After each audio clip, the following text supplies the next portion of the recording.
বিডিআরে শহীদ হওয়া সেনা ব্রাদার অফিসারদের রুহের মাগফিরাত কামনা করছি।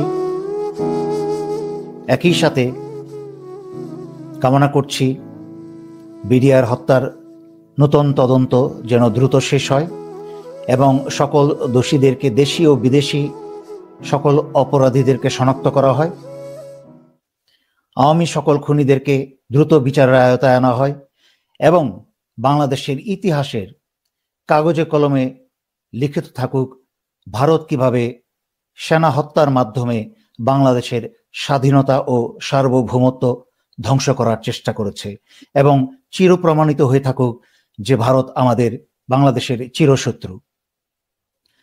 আমি এখনো বুঝতে পারছি না তারেক রহমান কেন এখনো লন্ডনে বসে আছে।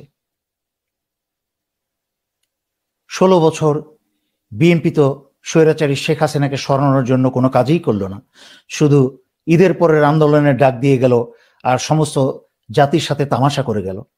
এখন তো এই তরুণ প্রজন্ম, এই নতুন প্রজন্ম নিজের জীবন দিয়ে দেশের স্বাধীনতা নিয়ে আসলো, স্বৈরাচারী শেখ হাসিনাকে বিদায় করলো এবং সকল রাস্তা পরিষ্কার করে দিল।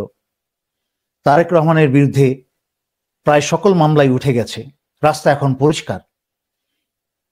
কেন উনি এখনো লন্ডনে বসে আছেন? ওনার তো উচিত বাংলাদেশে ফিরে এসে এই লাগামহীন বিএনপি যেরকম পাগলা ঘোড়ার মতো উন্মত্ত হয়ে উঠেছে সারা বাংলাদেশে, ওনার তো উচিত বাংলাদেশে ফিরে এসে এই বিএনপিকে নিয়ন্ত্রণে আনা, ওনার বিএনপির নেতাদেরকে, এই ভারতের এবং আওয়ামী পয়সা খাওয়া নেতাদেরকে নিয়ন্ত্রণে আনা। আর ওনার যদি এই কাজ করার সেই সাহস না থাকে, উনি বিএনপির নেতৃত্ব কি করে দিবেন? উনি বিএনপির বা দেশের প্রধানমন্ত্রী হওয়ার স্বপ্ন কিভাবে দেখেন? শহীদ জিয়ার পরিবারের সদস্য হলেই তো প্রধানমন্ত্রী হয়ে যাওয়া যায় না। একটা নেতৃত্বের যোগ্যতা দরকার আছে, কারণ এর সাথে জাতির স্বাধীনতার সার্বভৌমত্ব এবং ভাগ্য জড়িত। তাই আমি আশা করি 26শে মার্চ উত্তম সময় হবে মা এবং ছেলেকে দেশে ফিরে আসার জন্য এবং বিএনপিকে নিয়ন্ত্রণে আনা। দেশের জন্য অত্যন্ত অশনি সংকেত যেভাবে ভারতের সেনাপ্রধান, ভারত, বিএনপি সবাই একসাথে দ্রুত নির্বাচন চাইছে। প্রথম কথা, এটা বাংলাদেশের আভ্যন্তরীণ বিষয়, এটা ভারতের কোনো বিষয় নয় বাংলাদেশে নির্বাচন কবে হবে। যদি তবুও বলতে হয় যে গত 16 বছর আওয়ামী লীগ যে নির্বাচন নিয়ে নাটক করল, 2014 একতরফা নির্বাচন করে বিনা ভোটে অর্ধেকের বেশি সিট আওয়ামী লীগ দিয়ে দিল এবং 2018-তে মধ্যরাতের ব্যালট বক্স পূর্ণ করার নির্বাচন এবং গত 7ই জানুয়ারির নির্বাচন যে প্রহসনমূলক একদলীয় নির্বাচন, তখন তো ভারতকে আমরা কখনো বলতে শুনি নাই যে নির্বাচিত সরকার চাই বাংলাদেশে। সুতরাং মায়ের চেয়ে মাসির দরদ বেশি দেখাতে আসবেন না।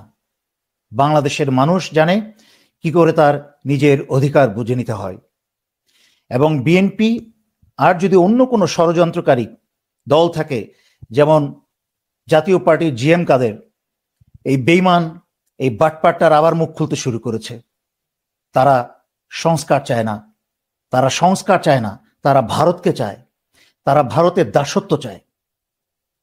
একদিকে বিএনপি সংস্কার চাচ্ছে না এবং আমি মর্মাহত হই এটা শুনেও যে সেনাপ্রধান বললেন যে নির্বাচিত সরকার আসার আগে সেনাবাহিনীকে ধৈর্য ধারণ করতে হবে।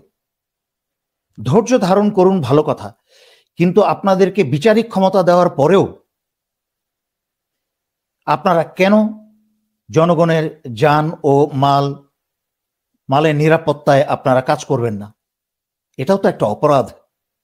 এটা সরকারের আদেশের বিরুদ্ধে যাওয়া, জনগণের স্বার্থের বিরুদ্ধে যাওয়া। সেই জন্য কিন্তু ব্যক্তিগতভাবে সেনাপ্রধান একসময় দোষী সাব্যস্ত হতে পারেন।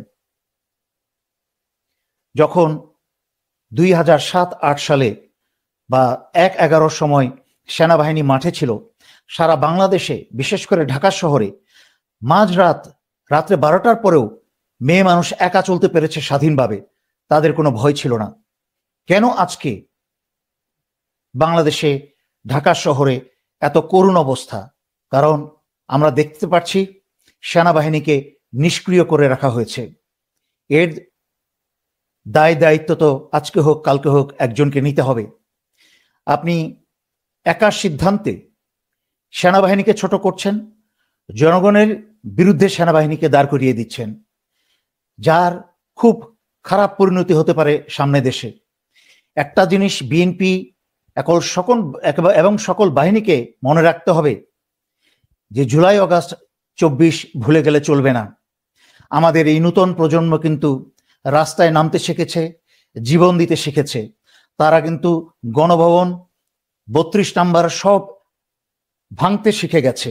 সুতরাং এরপরও যদি কোনো জমিদারের বাড়ি ভাঙতে হয়, কোনো রাজাবাদশার বাড়ি, যারা বাংলাদেশের রাজনৈতিক দল নিজেদেরকে রাজাবাদশার পরিবার মনে করেন, তাদের বাড়িও যদি ভাঙতে হয়, তাদের বাড়ি যদি সারা বাংলাদেশের নতুন প্রজন্ম মিলে একসাথে একজোট হয়ে নেমে যায়, তখন কিন্তু আপনারা পালানোর জায়গা পাবেন না। সেই জন্য বলছি, এখনো সময় আছে, আপনারা দেশটাকে সুন্দর পরিবেশ গড়ে তুলতে সাহায্য করুন, যার যার দায়িত্ব পালন করুন।